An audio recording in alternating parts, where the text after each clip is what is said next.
নিতুজ হেসেলে আপনাদের স্বাগত।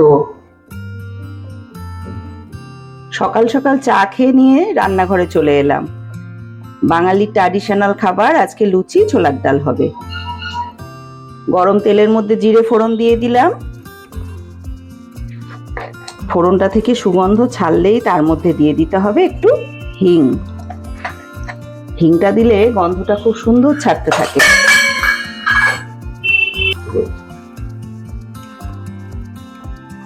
অল্প কিছু কেটে রাখা আলু, বেশি আলু দেব না, অল্প করেই আলুটা দিলাম, ছোট ছোট টুকরো করে নিয়েছি।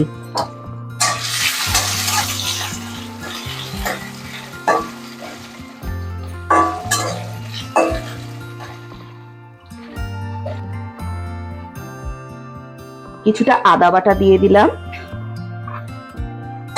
আদা কিন্তু খুব বেশি কষবো না, তাহলে কিন্তু তিতকুটে স্বাদ এসে যায়। অল্প একটু সময় আদাটা কষিয়ে নিয়েই আমি দিয়ে দেবো এর মধ্যে অল্প একটু জল, তাহলে কিন্তু আদাটা ধরে যাবে না।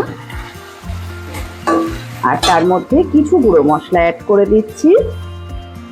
হলুদের পাউডার,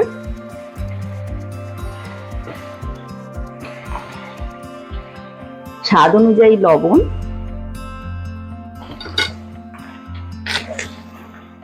লঙ্কার গুঁড়ো দিয়ে দিলাম হাফ চামচ। ঝালটা আপনারা নিজেদের স্বাদ অনুযায়ী বাড়িয়ে কমিয়ে দিতে পারবেন।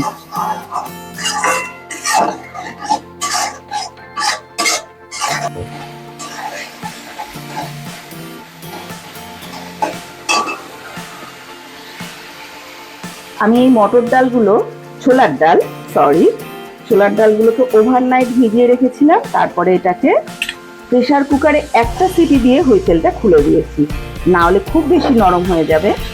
আমার ঠিক এই পরিমাণেই সিদ্ধ হওয়া দরকার, যেটাকে চাপ দিলে হাতে একদম গলে যাচ্ছে।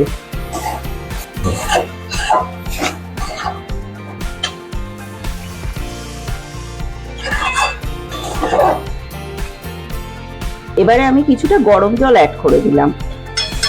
আমি কিন্তু ছোলার ডালটা এরকম সিম্পল ভাবে খেতে, বা আমার বাড়ির মানুষরাও কিন্তু এভাবেই পছন্দ করে, সেই কারণে আমি এর থেকে বেশি কিছু মশলা এতে অ্যাড করি না। এবারে আমি দিয়ে দেবো পরিমাণ মতো চিনি। চিনিটা দিলে কিন্তু স্বাদটা অনেক বেশি ভালো হয়। জলের পরিমাণটা এটুকুই রাখলাম। এক পাশে আমার ছোলার ডালটা রেডি হচ্ছে, আর এ পাশে আমি ভেজে নেব লুচি। তার জন্য পরিমাণ মতো সাদা তেল দিয়ে গরম করে নেব।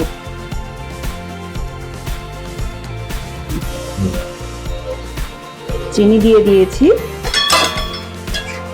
এবারে ডালটা ফুটে রেডি হতে থাক, আর আমি আর এক পাশে গরম গরম লুচিটা ভেজে নিই।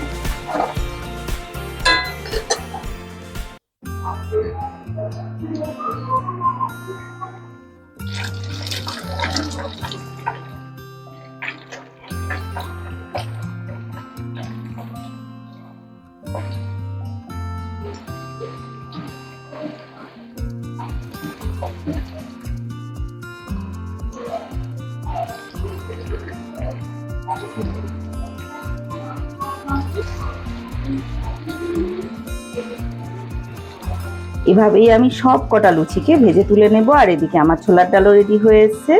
আজকের ব্রেকফাস্ট কিন্তু অলরেডি একদম রেডি। এবারে কিন্তু গরম গরম পরিবেশনের পালা।